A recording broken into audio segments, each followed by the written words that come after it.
Okay, this is a video of the attic system in the stone house. Little 1.5 ton Armstrong heat pump with 15 kW backup. We're only using 10 most of the time. All 3-inch insulation on the main duct. All flex duct is R80.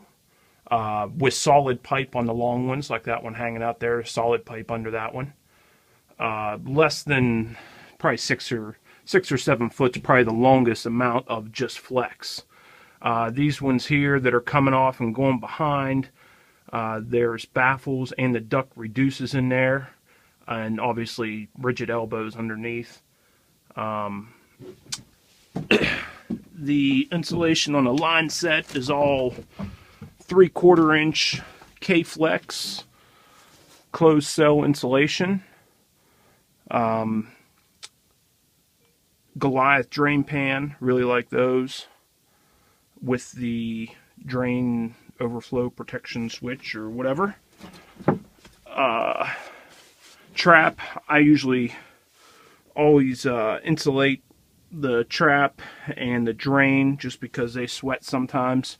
Had a piece of slim duct left over from outside put up here just because there's a lot of work going to be done up here, just trying to protect my stuff.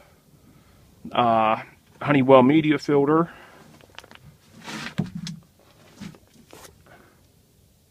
and that's about it. I wrote on here also where the joints are in the line. It's kind of helpful whenever you come back.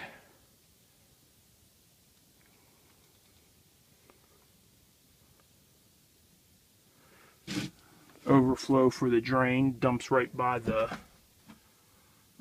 switch there.